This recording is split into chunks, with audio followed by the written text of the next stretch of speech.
aquí estamos en este nuevo bloque de 678 con el fiscal Félix Kraus y vamos a ver el regreso. Volvió de zurda con el Diego y el Víctor Hugo. A ver.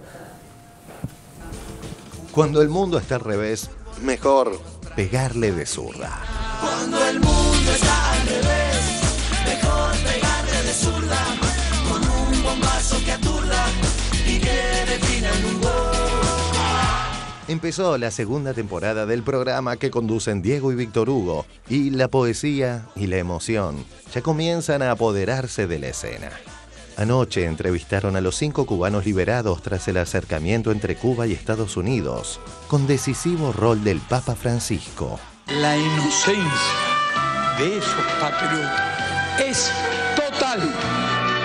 Solo les digo una cosa, volverán. Volvieron Gerardo Hernández, Antonio Guerrero y Ramón Labañino, quienes guardaban injusta prisión en cárceles norteamericanas. En tanto, Estados Unidos dejó en libertad a los 3 cubanos antiterroristas que quedaban presos desde 1998 en Miami, detenidos en los Estados Unidos por dar seguimiento a grupos extremistas que organizaban y financiaban acciones violentas contra La Habana.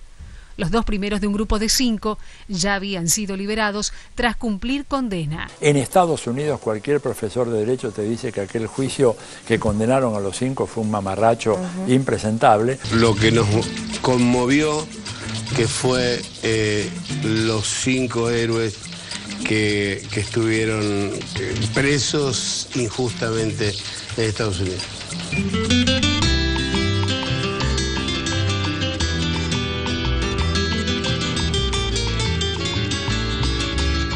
Hola, bienvenido. ¿Qué tal? Aquí a la casa de Cuba, de los 5. Muchas gracias. Del pueblo. De zurda, de derecha, de manito y de todos lados. Regresaré y le diré a la vida, he vuelto para ser tu confidente, de norte a sur le entregaré a la gente. Le damos la bienvenida a este pedacito de Cuba que es parte tuya también, así que nos enorgullece mucho poder contar contigo aquí y además que tú siempre fuiste inspiración para nosotros. Lo interesante del juicio nuestro es que lo que ellos utilizan para tratar de lograr la convicción de nosotros es nuestra propia evidencia, lo que nosotros escribimos para Cuba, de los mensajes secretos. Pero nuestra evidencia todo es, van a ponerle una bomba en un hotel, van a poner una bomba en un avión, van a hacer un atentado a Fidel, van a hacer... Entonces, cuando ellos se dan cuenta que es tan abrumadoramente convincente de que nosotros prácticamente acusados íbamos a convertirnos en acusadores, nos prohibieron utilizar esa evidencia porque era abrumadoramente a favor de la defensa. Lo que dice el libro en esta profesión, si algún día no te metes en un problema, el tipo de trabajo que tú estás haciendo, tú nunca puedes involucrar al país para el cual tú trabajas. ¿Se imagina una charla técnica para jugar la final del Campeonato del Mundo y que ellos cuenten todo esto? No. ¿Quién le podría ganar a ese equipo? No sé. Es extraordinario. Es imparable. Yo creo que nosotros los 5 nos propusimos, como medida de la victoria, salir mejor de como entramos. Física, mental, intelectual y espiritualmente. Porque ellos nos demostraron desde el primer día que nos querían aplastar en todos esos sentidos. Y tú percibes rápidamente que la única medida de la victoria es eso. Y todos entramos más gordos, en peor forma física, entramos, yo diría, inclusive hasta menos instruidos un poquitico, aunque todos somos personas con instrucción, pero aprovechamos el tiempo en la cárcel para crecer. La prisión es increíble, Armando. Y cuando ellos nos arrestan, que nos ponen, eso fue una tortura, diseñada desde el primer día, ¿no? Eso, yo estoy en aquella celda, al lado frente a René, que creo que no lo conozco, creo que es un loco, un asesino, que lo veo, hace un frío tremendo, yo con una colcha y yo estoy en aquella celda aislado, tratando de asimilar un poco la situación y claramente me viene un poema. No tenía un lápiz para escribirlo. Pero yo no hay explicación de que en esas circunstancias, en la mente mía, empiece a concebir un poema. El poema regresaré, ¿no? Regresaré y le diré a la vida, porque ya regresamos, ¿no? He vuelto para ser tu confidente. De norte a sur le entregaré a la gente la parte del amor en mí escondida. Regaré la alegría desmedida de quien sabe reír humildemente. De este oeste levantaré la frente con la bondad de siempre prometida. Por donde pasó el viento crudo y fuerte, iré a buscar las hojas del camino y agruparé sus sueños de tal suerte que no puedan volar en torbellino. Cantaré mis canciones al destino y con mi voz haré temblar la muerte. Pero aquí regresamos. Ese poema tiene una... Cantaré sus canciones al destino y con mi voz haré temblar la muerte. Por donde paso el viento crudo y fuerte, iré a buscar las hojas del camino. El día anterior fue hermoso el encuentro entre Diego y Silvio. Amigo.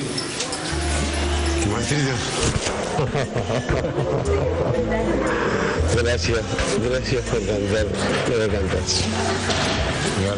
Gracias por jugar lo que juega. Bueno, nos divertimos. Nos divertimos, no, pero... Lo tuyo Gracias por venir. No, al contrario. A disposición para lo que necesites, para lo que quieras. Bueno, ya esto es muy grande. Solamente que estés aquí en un concierto de esto de barrio, viste como todo el mundo se reconoce inmediatamente. Exacto. Eso era pueblo. ¿Qué pueblo? Eso es pueblo. No es convocado. No. Es el pueblo de este barrio. Como te miran, como te quieren, como te aplauden. Qué lindo. Sí, qué lindo. Qué hermoso.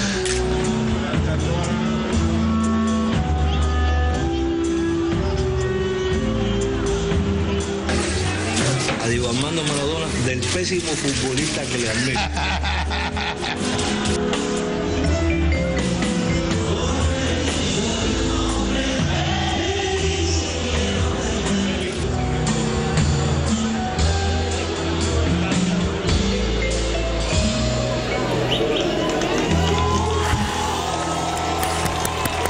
Qué lindo. Bueno, Klaus lo vio el programa. Sí, lo vi. De casualidad, haciendo zapping me quedé ahí. Sí, hermoso. Bueno, Cuba funciona siempre como una suerte de... esa es la reserva moral de Occidente. Como la reserva moral argentina fueron las madres de Plaza de Mayo y las abuelas, en los momentos de extravío social, en los momentos en que el terror le ganó a todos. Me parece a mí que la reserva de la esperanza y de la dignidad de los pueblos en América Latina fue, y ha sido sobre todo, Cuba, ha sido en el sentido de que cuando los pueblos iban para otro lado, Cuba con sus aciertos y desaciertos, sus avances y sus retrocesos, funcionó como aquel lugar donde uno podía mirar y entender que la condición humana no estaba necesariamente condenada a que una enorme mayoría fuera esclava de una enorme minoría que los explotaba. Sí. Un asunto tan sencillo como ese, que también le ha hecho a la condición humana. ¿Moyano? Bueno, la ratificación del amor incondicional a Diego Maradona en primer lugar, ¿no? Pero ¿sabes qué? Lo que pensaba, dos cosas. Una, esto que escuchábamos de los 5, cuando explicaban cómo vivieron dentro de la cárcel, me hacía acordar mucho a todos los relatos que hemos escuchado, sobre todo de detenidos legales, tanto en Uruguay como en Argentina, esto de que la cárcel también es un lugar de militancia, ¿no? Esto de entramos más gordos, en peor forma física, y hay que tener mucha política en la cabeza, mucha fuerza militante para sostener eso. Tanto que se ha hablado en el mundo de los presos políticos y demás, bueno, me parece que es hora también de que revisemos cuánto se ha dicho en otros lugares y qué poco en Estados Unidos. Y por otro lado, en términos de lo que es un programa de televisión, se supone que uno, cuando encuentra un programa en el que van a estar Víctor Hugo Morales y Diego Maradona, de lo que van a hablar es de fútbol. En teoría va a ser pura y exclusivamente de eso, de algo supuestamente liviano, vacío, incluso desde Cuba. Y nos encontramos con dos acontecimientos políticos muy importantes, digo, comparándolo sobre todo con esto que vimos del primer bloque, ¿no? De un programa que tira, en teoría, a hacer un programa que discute de política, cuán vacío era y esto que se supone que es de algo liviano, cuán lleno de contenido estaba. Respecto de eso, que esa entrevista, digamos, se hace únicamente en un programa pleno de política, pero no en el sentido periodístico berreta que a veces se dice un programa político, que es un programa de las elecciones o de cosas que dicen los miembros de los partidos políticos, sino de la política en el sentido más fuerte de la palabra. Y por último, lo que estos últimos días lo estuvieron matando bastante a Fidel Castro, y fue este programa el que nos informó oficialmente, como corresponde, que Fidel Castro no había muerto. Nadie se ocupó, de los que lo mataron en las redes sociales y demás, de averiguar cómo corresponde a una versión periodística en las fuentes oficiales, si fue un programa supuestamente liviano, supuestamente tenue, supuestamente divertido y nada más que eso, de fútbol, que nos informó al mundo entero que Fidel Castro estaba todavía vivo. Así es. Eso que marca Mariana, es bueno recordar algo, esas profecías, a ver, que por suerte no se cumplen. A los pocos 2 o 3 años del derrumbe de la Unión Soviética, Andrés Oppenheimer, columnista que acá los conocen como columnista de La Nación, pero que es un hombre del staff del Miami Herald en Miami, es un argentino que reside en Miami hace 40 años y que ganó el premio Pulitzer, hizo un libro, publicó un libro que fue bestseller, que lo compraban acá como si fuera, no sé, se dice mayoritariamente, sobre todo, porque fue en el 93, creo, 92. Fíjense el título, La hora final de Fidel Castro. Pasaron 23 años. La hora final de Fidel Castro. Daba por terminado no solo digamos, la revolución cubana, daba por terminada la vida de Fidel, que en ese momento estaba un poco enfermo, recuerdo. Fíjense lo que es un periodismo, una literatura de deseo y no de investigación, no de objetividad, no de... Y yo lo recuerdo siempre porque incluso un amigo mío, el arquitecto Livingston, muy visitador de Cuba de muchos años, construyó allá barrios y demás, le mandó un telegrama al cabo de 10 años a Oppenheimer y le dijo: Cuba está viva y todavía sigue. Deberías renunciar al título. Bueno, yo cuando acabo de decir Mariana que en el programa La Zurda todos lo vimos, lo que vimos las imágenes, porque lo dan en varios lugares, sobre todo en el canal Telesur, que se pasó. Así que, bueno, es interesante todo esto. Y yo te iba a hacer una pregunta, déjame que le haga una pregunta que a lo mejor tiene que ver con lo que vos hablaste, pero que a mí me queda la duda desde mi ignorancia. La pregunta siempre debe salir desde la ignorancia, no desde la sabiduría. Si sale de la sabiduría ya no es pregunta. Plantea un debate de igualdad. Cuando nace de la ignorancia es una pregunta. Y la pregunta es, cuando yo te veo narrar esas vicisitudes del poder legislativo, del poder ejecutivo, de la ciudadanía argentina, para lograr que la justicia se instale, el poder judicial se instale a favor de los ciudadanos, a favor de la democracia, y veo los impedimentos, me pregunto, ¿hay instrumentos en la democracia actual? Porque hubo instrumentos para que el Poder Judicial pudiera condenar a los genocidas, que eso ya era un hecho inusitado. Pero ¿por qué no puede condenar a las corporaciones? Bueno, 2 o 3 cosas, Orlando. Yo soy un convencido que la modificación de estructuras tan consolidadas como el Poder Judicial no puede venir de la propia institución. Digamos, el átomo se fisiona bombardeándolo desde afuera. Tiene su... ¿Qué título, las organizaciones tienen su propia homeostasis, ¿no?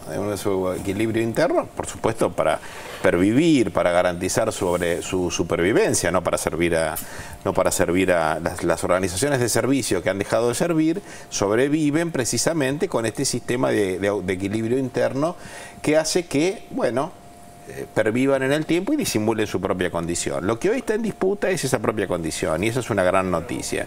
Lo que ha sido, digamos, la hegemonía arrolladora durante lo largo de la historia, hoy es un territorio en disputa. La disputa, por supuesto, se puede perder, se puede ganar, se puede empatar por mucho tiempo, se puede ir a la revancha.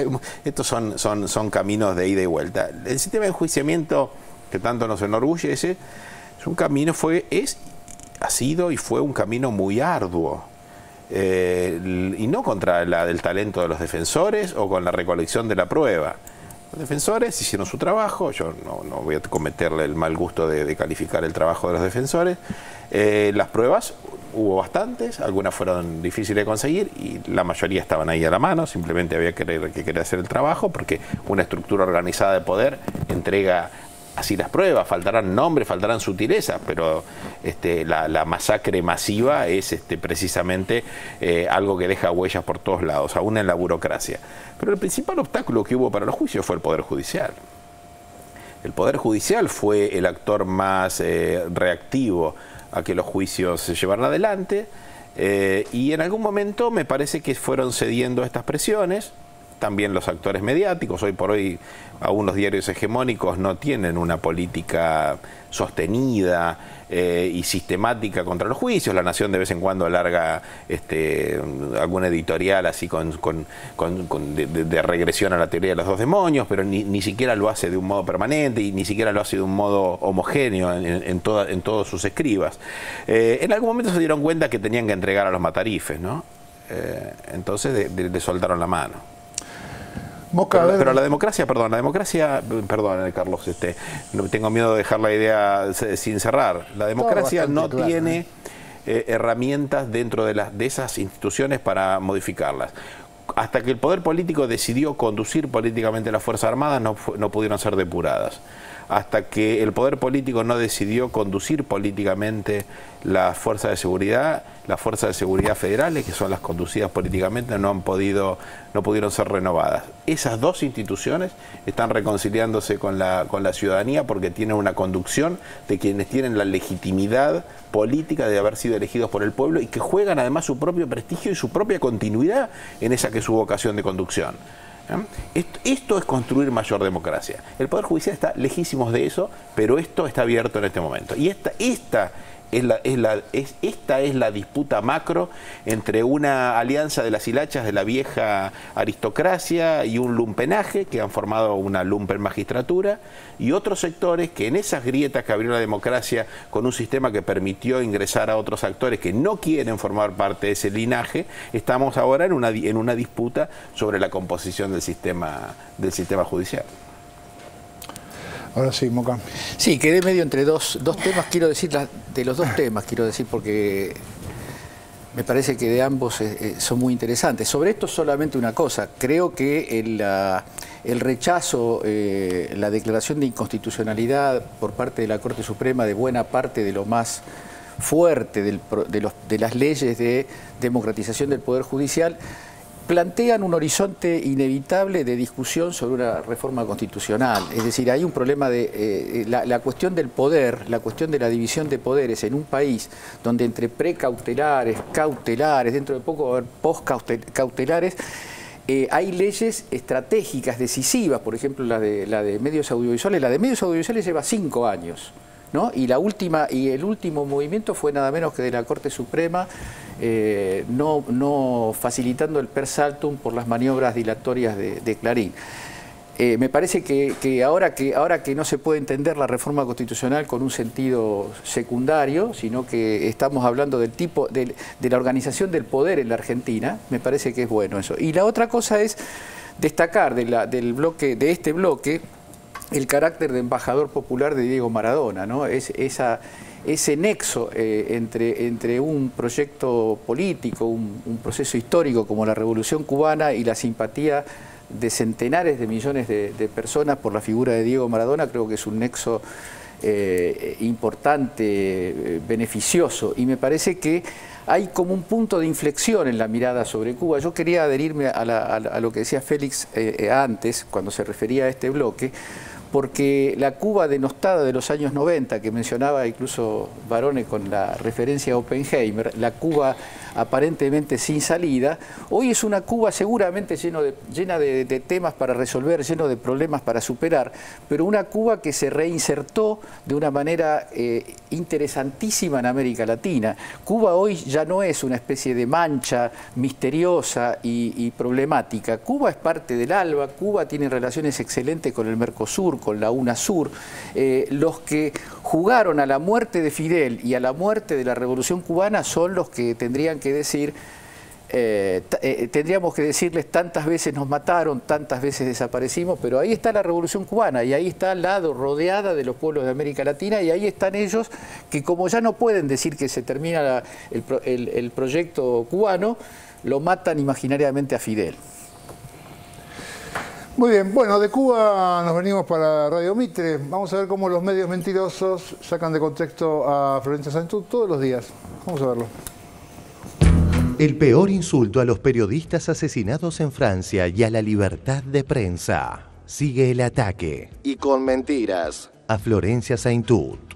Los medios hegemónicos necesitaban poner la letra K como vinculada a la minimización del atentado ocurrido en París. Y así lo hicieron. Tweets de Florencia Saintud. Los crímenes jamás tienen justificaciones, pero sí tienen contextos. El terrorismo solo se combate con paz. Este último tuit que acabamos de leer jamás fue reproducido por los medios que atacan a Saintud. Crímenes y contexto. En una reflexión que causó indignación, Florencia Saintud, concejala Ultra K de La Plata y decana de la Facultad de Periodismo de la Universidad Nacional de La Plata, tuiteó que los crímenes jamás tienen justificaciones, pero sí tienen contextos.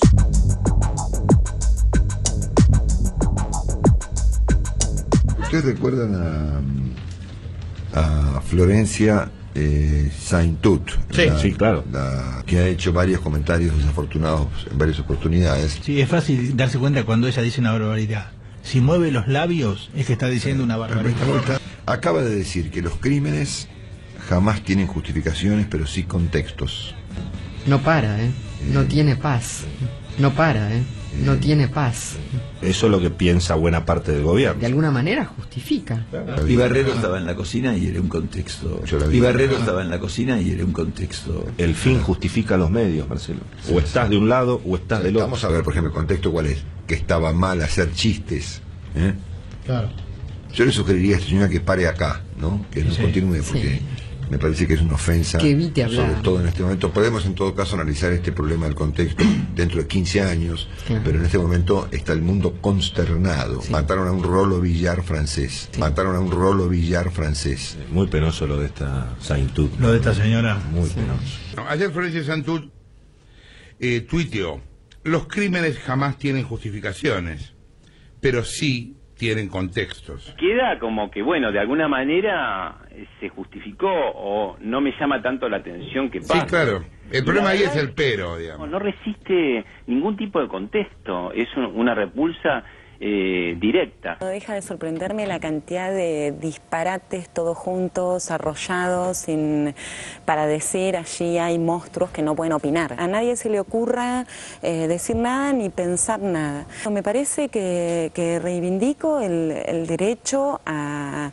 poder problematizar, pensar, en principio diciendo, bueno, claramente el primer momento tiene que ver con un momento de duelo. Yo no lo quiero decir más porque es una locura que lleven a tener que estar aclarando que estamos condenando ataques terroristas, ¿no? O sea, estamos, digo, por supuesto que sí, ¿no? Pero luego de esa condena o a la par de esa condena, también tenemos que pensar por qué sucede lo que sucede. Existen contextos, elementos en relación, procesos históricos, que la crueldad se produce históricamente también, y es importante poder saber de qué se trata para construir otras posibilidades del mundo. Los medios hegemónicos, con el pretexto de no contextualizar, se escudan en el todos somos Charlie para no hablar de los asesinatos vinculados con quienes ayer marchaban en primera fila, ni de las sospechosas irregularidades en el desenlace de las tomas de rehenes en París. Hoy continuaron con el ataque,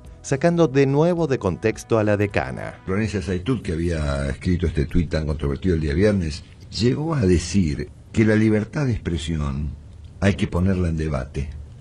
Ah, mira vos. Qué lindo, ¿no? En el diario Página 12 por Florencia Saintud. También podemos pensar en las palabras y las cosas. ¿Por qué es que siempre términos como terrorismo, masacre, cacería, justicia pueden expresarse con libertad para algunos y otros están condenados al silencio? Florencia Saintud llegó a decir que la libertad de expresión hay que ponerla en debate. Sus muertes de a millones ni siquiera son consideradas muertes, porque sus vidas no han sido consideradas vidas.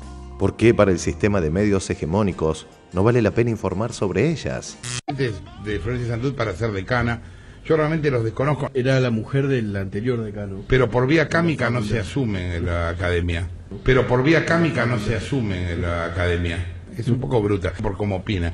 Si no podemos siquiera pensarlo, si lo único que nos queda es reaccionar con el duelo y la violencia, yo digo la verdad, esta mañana tuve como una tentación a no discutir por un rato algunas cuestiones. Bueno, no, hay que discutirlo. Si no discutimos en estos contextos, ¿cuándo vamos a discutir, no?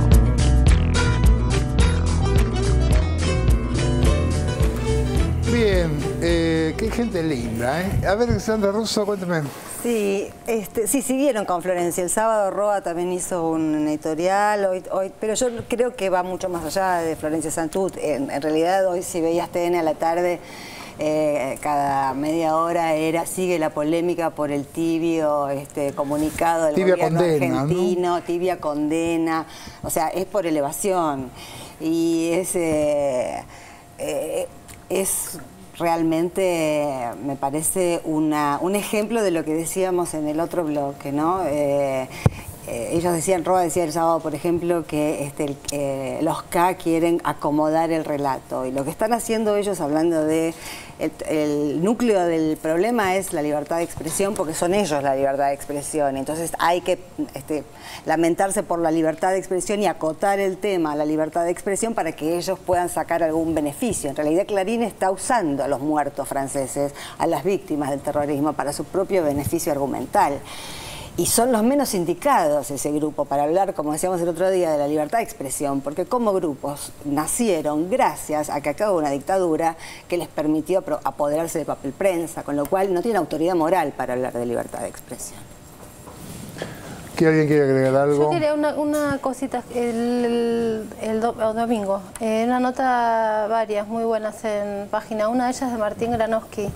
Y al final del ítem decía cansancio y citaba a una novelista estadounidense nacida en Marruecos, Laila Lalami, y ella decía, estoy cansada, entre varias cosas que decía, de que suministrar contexto sea visto como regalar excusas. Me pareció fabuloso porque ella, obviamente la mina no estaba discutiendo respecto de lo que estábamos hablando acá de Florencia, o sea, más vale que no. Pero quiero decir cómo en el mundo esto se ha pasado. Y ese mismo día, en la misma información, mientras se discutía esto, como decía Sandra, si el comunicado o no, si la libertad, hubo una nota absolutamente perversa en el diario Clarín que decía ataque de una nena kamikaze en Nigeria. Al menos 20 muertos, o sea, el otro gran atentado de estos días. Bueno, lo que decía esa nota es que la nena se inmoló. Y vos leías la nota y lo que se indicaba era que quizá la hicieron volar a distancia, una nena de 10 años. Explicaba que quienes tienen secuestradas a estas chiquitas desde hace tanto tiempo, este grupo en Nigeria, muchas veces las obliga a ir y que muchas veces estas nenas no saben que lo que llevan es explosivo.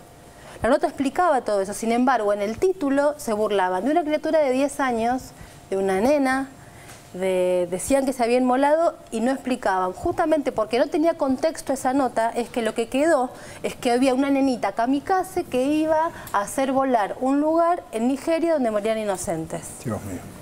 Cruz. Bueno, texto no hay si no hay contexto, ¿no? La única posibilidad de que haya texto, que algo se convierta en una trama y tenga un sentido, es que pueda ser puesto en el contexto que permite entender por qué sucede, para qué sucede.